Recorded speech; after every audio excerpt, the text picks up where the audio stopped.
Let's see. So I was in internship, I had my internship at MIIS, which is in Paris, France.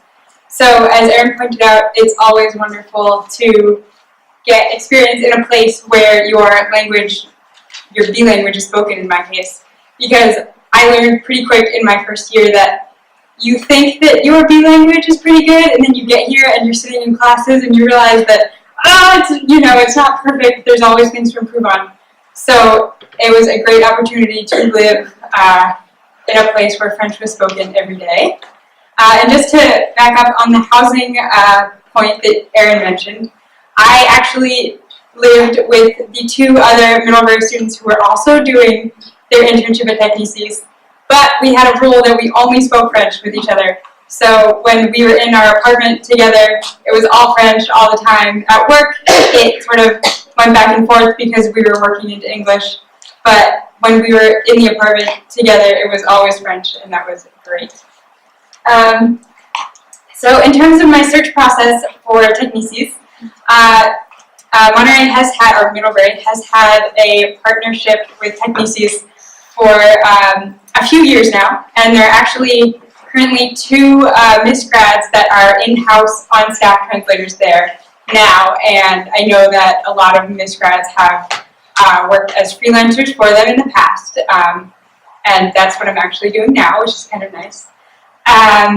So I started my process in the new year, so between January and February, and I received word that I got the internship in March, so that gave me a little bit of time to, organize everything.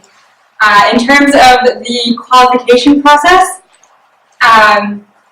we were sent two different tests, and one of the tests was a translation exam, and the other test was a proofreading exam. So I'm not sure what Erin's experience was, but I did a fair amount of proofreading as well as translation at MIIS.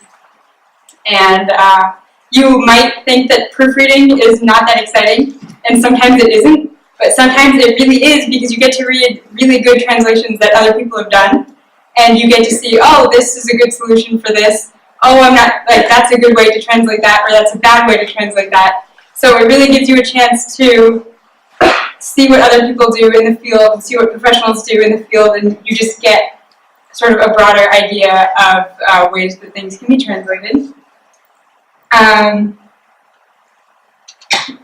At MIIS, I worked in their finance department, so we mostly did different sort of financial statements. And I was a little afraid that all I would be doing was translating annual reports, but that's not the case. I found out that finance is actually really broad, and I end up translating lots of different things that I would have no idea that I would be translating.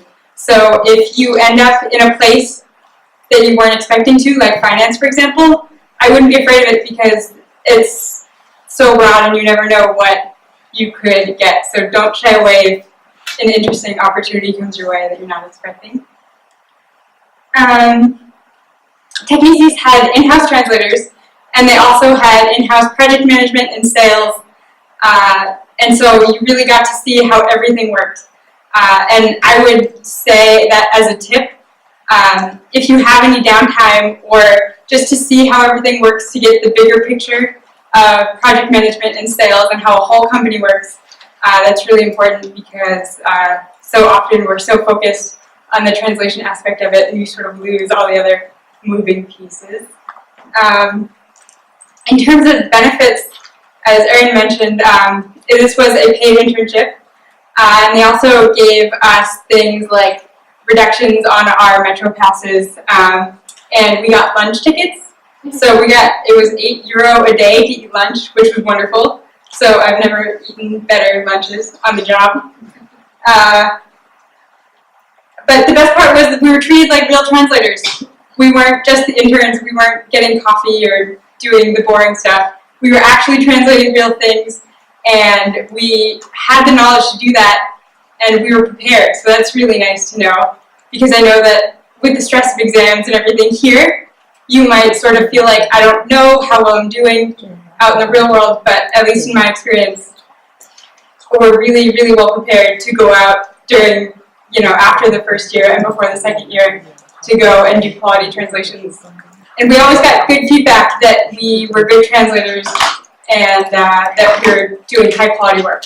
So that was nice. I also realized that I had skills that other people didn't have. I solved a problem with their cat tool by accident. No one knew how to fix it, and I was like, oh, well, you could try this. And it worked, and they were all like, oh, is that what they teach you in Monterey? Yes, that's exactly what they teach us. So, in terms of other tips, I would just say, if you have questions, ask. I spent a lot of time sitting there wondering if I should ask a question, should I know this already? And then as soon as I asked it, other people would say, oh, I was wondering that too, this is how we usually deal with it.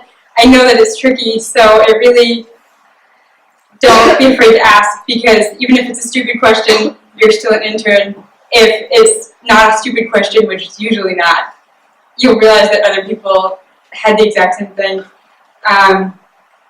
And really get to know your colleagues, because they'll be your colleagues.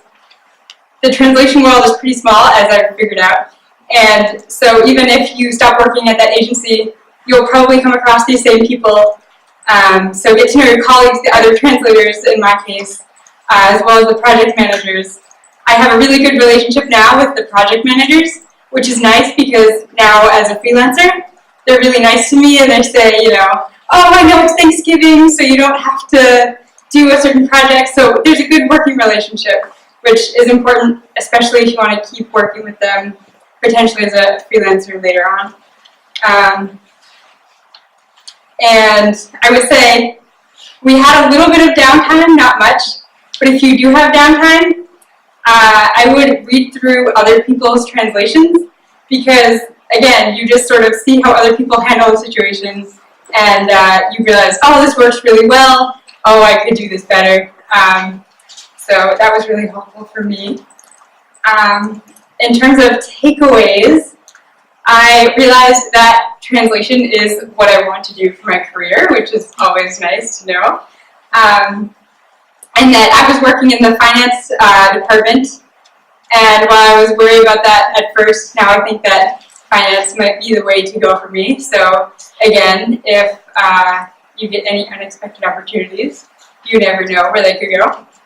And I think just the biggest thing that I learned was that we can do it, we're good translators, and we're treated like professionals. We would get quality feedback from not only our higher ups, but also clients. I would do translations for clients, they'd come back and say that they had a great, they did a great job. And I'm sure they didn't think that an intern was doing that translation, but it was me. So that was really nice. And I believe that might be it for me.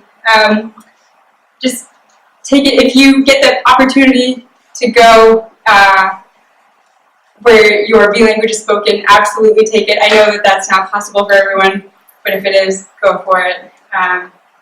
You'll be better off in your classes.